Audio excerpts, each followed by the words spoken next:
mueve el aguacate cremoso? Llegó el aguacate.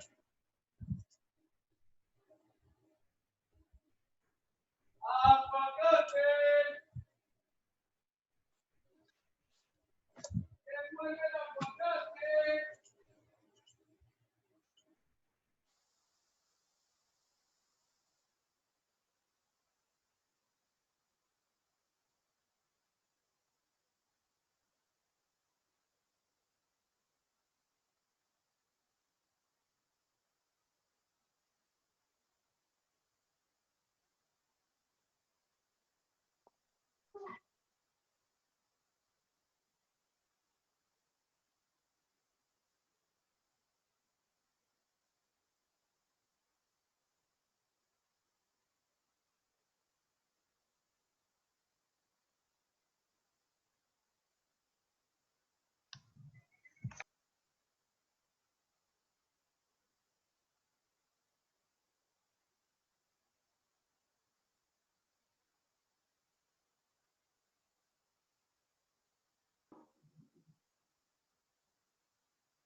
Por favor, me recuerdan por ahí en unos 10, 15 minuticos lo de guardar la grabación de la sesión anterior.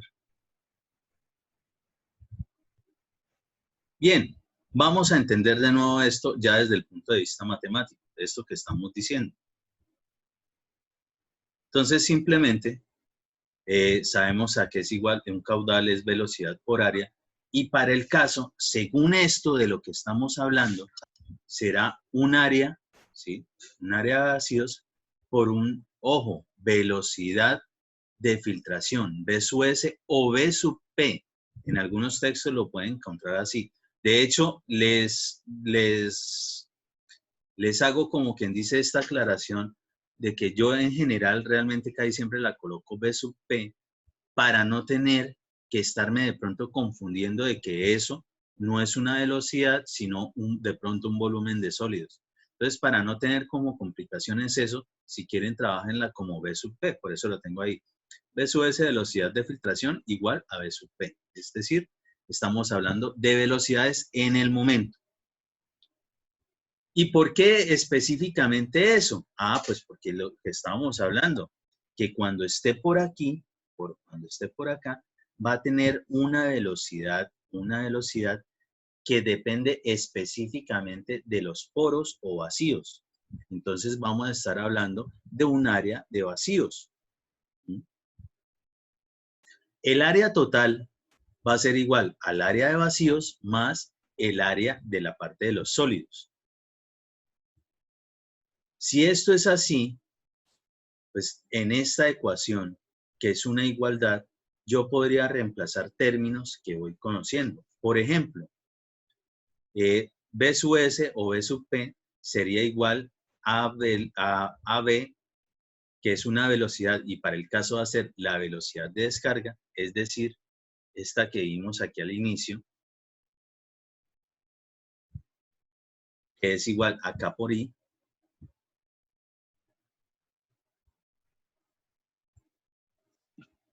que multiplica a esta área. ¿Quién es esta área? Ah, bueno, según esto que estamos diciendo aquí, va a ser el área de vacíos más el área de los sólidos. ¿De dónde sale eso? De eso.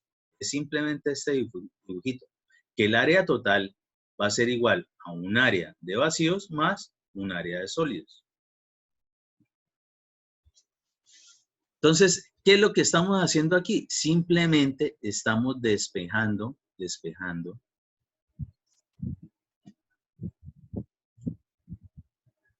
de esta ecuación.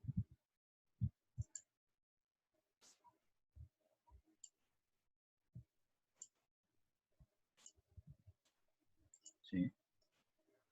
De esa ecuación simplemente despejamos lo que vendría siendo la velocidad de filtración.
¿Sí?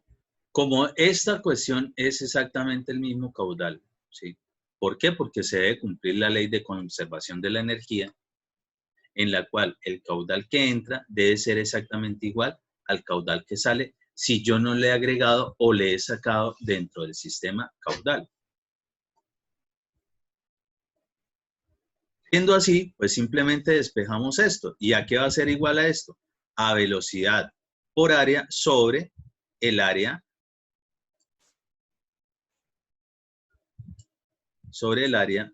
de vacíos, que es exactamente esto que tenemos acá.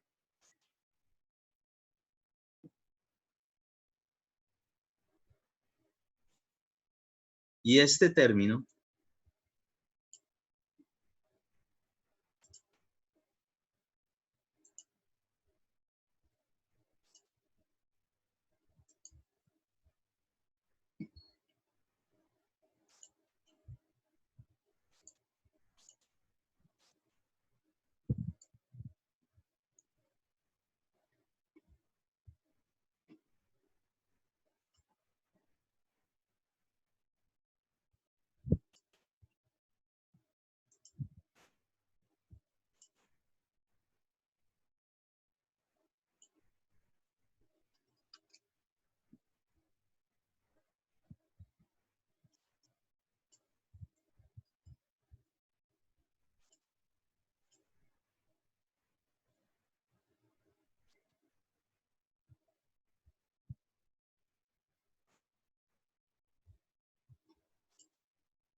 este término va a ser lo que es la velocidad de descarga, es decir, K por I.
¿sí? Entonces simplemente despejamos y nos queda en función de estas variables, ¿sí?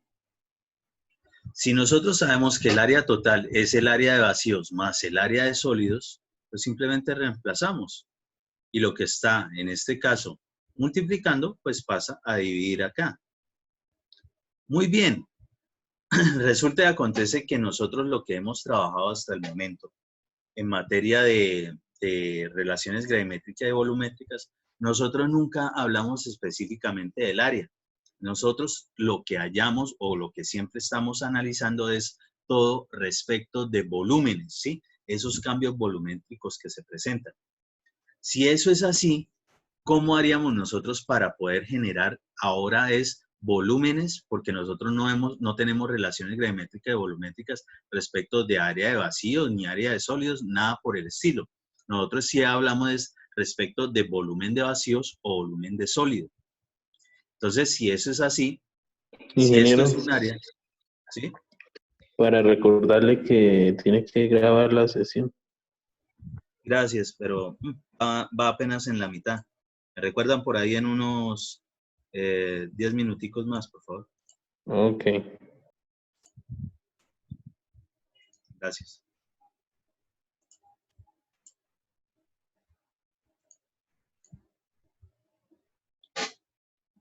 Bien, entonces para poder obtener precisamente lo que son volúmenes, ¿qué hacemos si tenemos área? Ah, bueno, un área multiplicada por una longitud, obviamente es un volumen.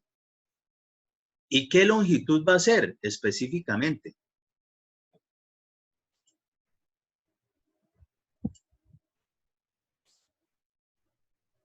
Ah, pues específicamente va a ser la longitud que recorre ese flujo o ese caudal de agua, ¿sí? Dentro de ese suelo. Que cómo es, precisamente tiene que ser paralelo a la dirección del flujo.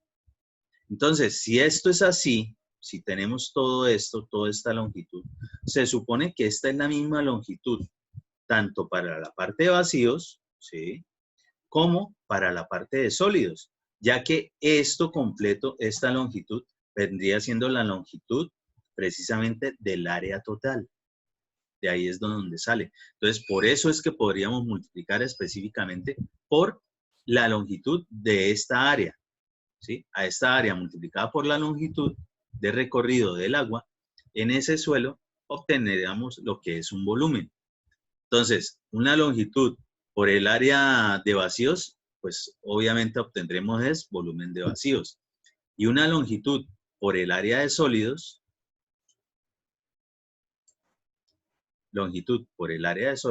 pues obtendremos lo que vendría siendo volumen de sólidos. Igual en el denominador, una área de vacíos multiplicada por una longitud, obtendré lo que es un volumen de vacíos. O que todo eso está, desde el principio, está multiplicado por lo que viene siendo la velocidad de descarga. Muy bien. Ah, bueno, ya por lo menos ya tenemos términos que hemos visto dentro de las relaciones gravimétricas y volumétricas. Pero ¿qué pasa? Así como nosotros iniciamos ese tema respecto de las demostraciones, lo que vamos a buscar son términos más fáciles respecto de condiciones que yo puedo normalmente saber de un suelo que tenga que ver directamente con los poros o los vacíos.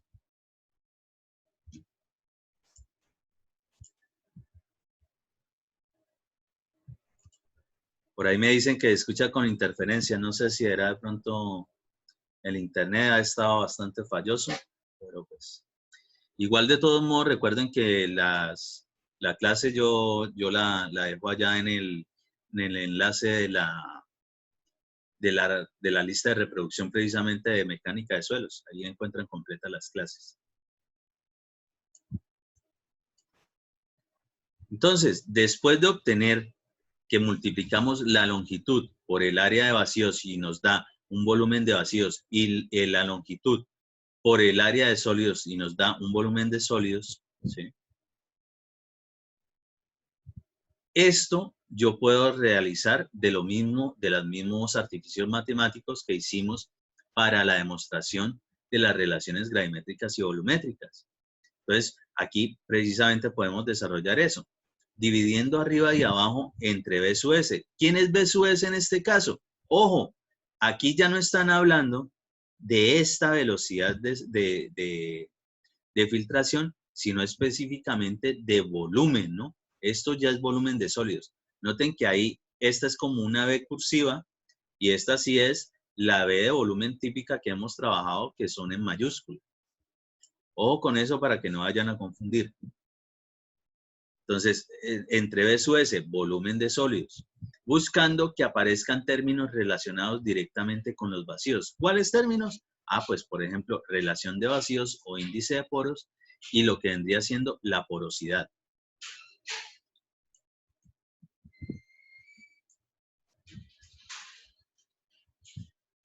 Ah, listo. Simplemente dividimos arriba y abajo por el mismo término, es decir, no desequilibramos la ecuación. ¿Qué obtenemos? Ah, bueno, volumen de vacíos sobre volumen de sólidos, por aquí está. Volumen de sólidos sobre volumen de sólidos, en ese caso, pues nos daría 1. Y en la parte del denominador, volumen de vacíos sobre volumen de sólidos, aquí está. Y todo este término, volumen de vacíos sobre volumen de sólidos, es la fórmula básica en general ¿de qué? Del índice de poros o relación de vacíos, es decir, de E.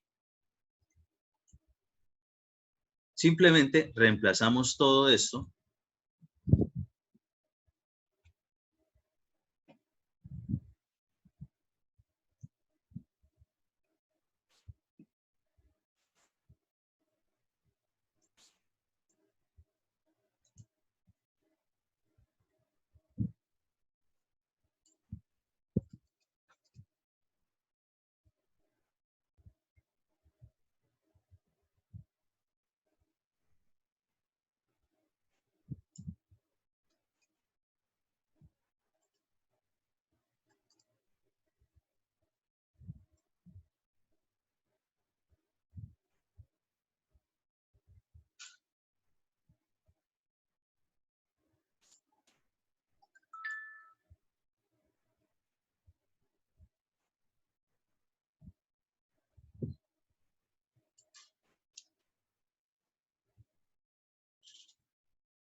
¿Sí? Toda esa expresión pues lo reemplazamos por E y obtenemos esta nueva expresión.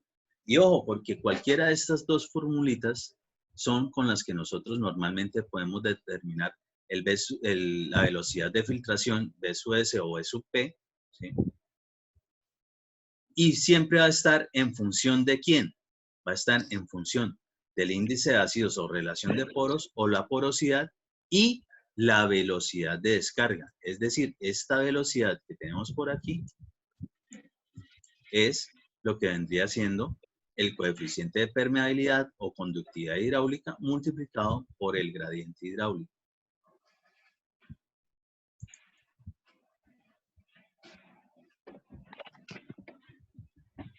O sea, en conclusión, esa fórmula de B sub S será ya lo que llegamos, 1 más C sobre E por B. Exactamente. Realmente Ok. estas son las expresiones que nosotros vamos a trabajar. ¿Sí? ¿Dónde quién es esto? Ah, bueno, pues si aquí encontramos perfectamente que es velocidad de descarga por 1 más E sobre E. ¿Esto a qué nos recuerda? Nosotros cuando hicimos la demostración de N en función de E, encontramos que N era igual a E sobre 1 más E. Es decir, el índice de poros o relación de vacíos sobre 1 más el índice de poros o relación de vacíos. Pues aquí están al contrario. Cuando están al contrario, ¿qué significa? Ah, bueno, pues que es 1 sobre ese término, es decir, el inverso. Por eso en este momento, esta expresión es exactamente igual a esto.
Ingeniero, ya pasaron otra vez 10 minutos.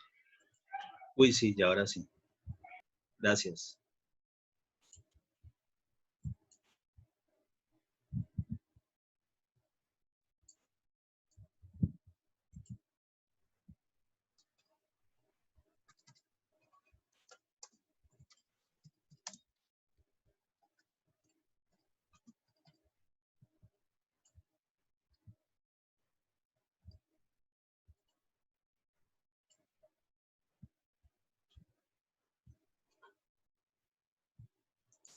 Ujú.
¿Sí? Entonces simplemente empezamos a reemplazar, despejamos, generamos que nos salgan términos en función del volumen y lo podemos llevar a términos que son propiedades específicas que tienen que ver con el índice de vacíos o la relación de poros. Obtenemos esa expresión y todo esto realmente es 1 sobre n, ¿sí? Por eso es que la siguiente fórmula es exactamente igual a esa, pues simplemente la velocidad de descarga sobre la porosidad.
Listo. Entonces ya estas van a ser las expresiones que nosotros vamos a tener, ¿sí? Respecto de determinar la velocidad de filtración en función de la velocidad de descarga. Es decir, si tenemos en algún momento una o la otra, pues directamente podríamos obtener la incógnita. Dentro de eso, entonces ya partiendo de eso, vamos a empezar a entender bien qué es lo que tiene que ver con la conductividad hidráulica. Es decir, ese K ese coeficiente de permeabilidad. Entonces, la conductividad hidráulica o coeficiente de permeabilidad de los suelos depende de varios factores. Por ejemplo, la viscosidad del fluido, es decir, en este caso del agua, la distribución del tamaño del poro, la distribución del tamaño del grano, la relación de vacíos, la rugosidad de las partículas minerales y el grado de saturación del suelo. En general, para tener en cuenta, un suelo para que tenga realmente un flujo de agua, obligatoriamente tiene que estar saturado. Si no está saturado, pues en ese momento no permite fácilmente ese paso del agua por ese suelo. Cuando se está desarrollando en su momento los ensayos de permeabilidad con el permeámetro, ya sea para cabeza constante o cabeza variable, en ese momento nosotros realmente deberíamos dejar saturar esa muestra, ojalá mínimo 24 horas. Allá pues por las cuestiones de problemas de tanto curso y que hay pocos equipos, realmente toca hacerlo muy rápido, pero esa sería la esencia de eso, es decir, que se sature naturalmente y después de que se satura, ahí sí con esa muestra podemos generar lo que son la toma de datos respecto de cualquiera de los métodos. En suelos arcillosos, la estructura juega un papel importante en la conductividad hidráulica o coeficiente de permeabilidad. Otros factores importantes que afectan la conductividad hidráulica de arcillas son la concentración iónica y el espesor de las capas de agua contenidas en las partículas de arcilla. Es decir, lo que tiene que ver con las arcillas específicamente es algo que hay que tenerle como más cuidado, ¿sí? Hay que hacer como un estudio más exhaustivo en ese tema. El valor de la conductividad hidráulica K o coeficiente de permeabilidad varía entre los diferentes suelos. Es decir, no es el mismo K para un suelo que para otro. Algunos valores típicos para suelos saturados se dan en la tabla que vamos a ver a continuación, donde la conductividad hidráulica de los suelos no saturados es menor y aumenta rápidamente con el grado de saturación. La conductividad hidráulica de un suelo también está relacionada con las propiedades del fluido que fluye a través de él por la siguiente ecuación. Es decir, estamos haciendo de cuenta que fuese de pronto, es una ecuación generalizada para cualquier fluido, pero en este caso específicamente vamos a hablar es de que nuestro fluido, nuestro caudal, el que está atravesando el suelo, es el agua, ¿sí? Entonces vamos a entender esta ecuación. Esto es muy fácil, realmente se reduce a una ecuación con una tablita.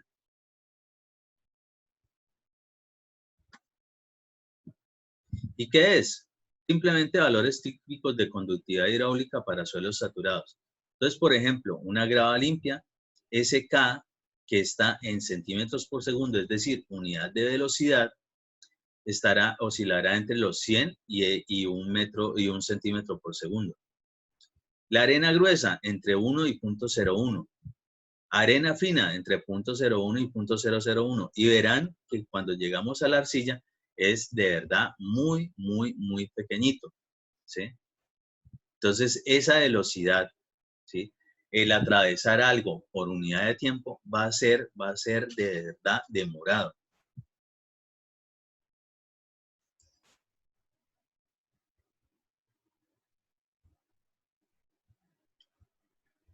¿Y qué es eso que tenemos ahí? Pues el peso unitario del agua, sí, normalito, ya lo conocemos.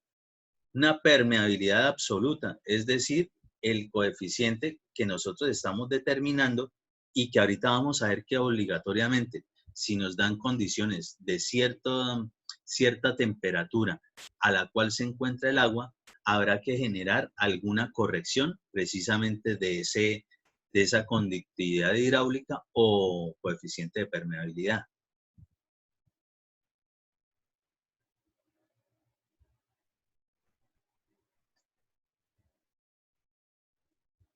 Entonces, nosotros podemos tener esta expresión.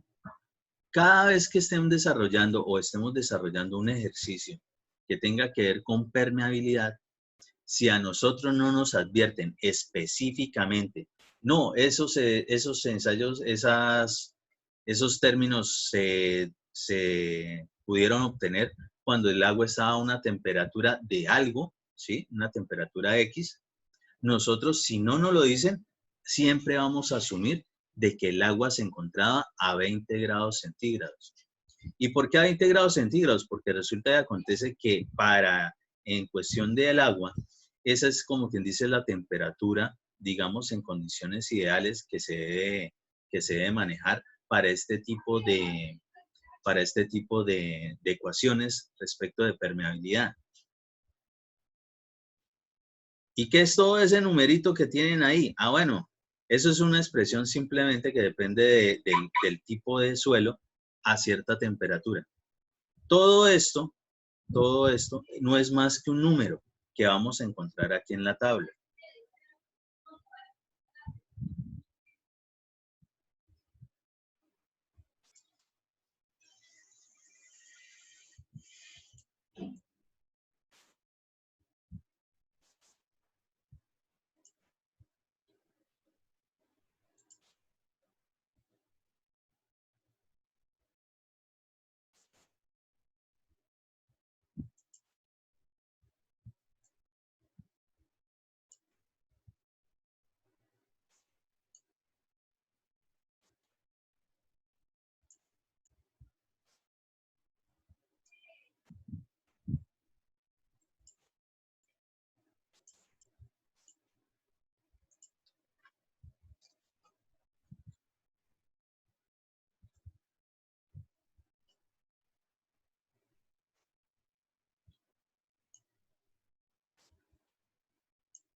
¿Sí? Todo eso no es más que un número que me sale en esta tablita y es con el que yo puedo corregir cualquier K, es decir, cualquier conductividad hidráulica o coeficiente de permeabilidad que esté determinando que esté hallando. Ojo con eso.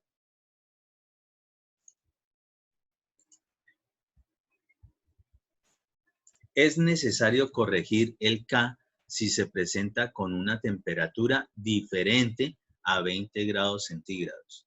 Es decir, habrá que recurrir a la tabla de variación de temperatura. ¿Cuál tabla de variación de temperatura? Exactamente esta que tenemos ahí. Y normalmente la temperatura para realizar esos ensayos de laboratorio oscila entre los 15 y los 30 grados centígrados. Y esos son, digamos, la numeración en términos de temperatura que nosotros podemos determinar este factor que es la corrección de llevar, no importa la temperatura a la que esté, siempre hacer referencia a 20 grados centígrados, que es la temperatura ideal para desarrollar lo que son las pruebas de permeabilidad en el laboratorio. Entonces, ¿cómo entendemos esto? Ah, bueno, esa expresión K vamos a aprender a calcularla. En general, es el término de permeabilidad, ¿sí? El coeficiente de permeabilidad o de conductividad hidráulica. Y si, por ejemplo, nos dijeran, no, que ese ensayo de laboratorio o se obtuvieran esos datos a una temperatura, supongamos, de 15 grados centígrados. Ah, bueno, 15 grados centígrados definitivamente es diferente de 20 grados centígrados. ¿Qué hacemos? Nos venimos a esta tablita y buscamos por la parte de las columnas de temperatura específicamente los 15 grados centígrados. Por aquí lo tenemos. ¿Qué pasa con eso? Ah, bueno, si para 15 grados centígrados tenemos este factor, en este caso en particular sería 1.135, que sería el valor o el número con el cual yo tengo que corregir lo que he determinado del coeficiente de permeabilidad, es decir, del K. Es decir, es el numerito por el cual yo tengo que multiplicar a este que ya tengo o que estoy hallando. ¿Sí? Si para el caso fuese 19 grados centígrados, ¿cuál sería el numerito para generar la corrección? Los escucho.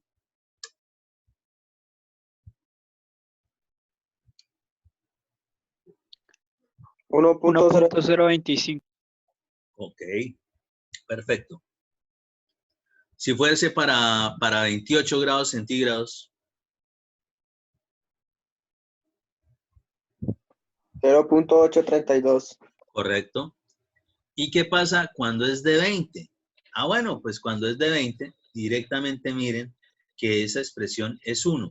Es decir, que si a nosotros no nos dicen nada específicamente de que haya una temperatura diferente a 20 grados centígrados, nosotros asumiremos que está a 20 grados. Y cuando se asume que está a 20 grados o que nos dicen específicamente que está a 20 grados, pues todo este factor es igual a 1. Por tanto, no habría que hacerle ninguna corrección a ese término de permeabilidad o conductividad hidráulica.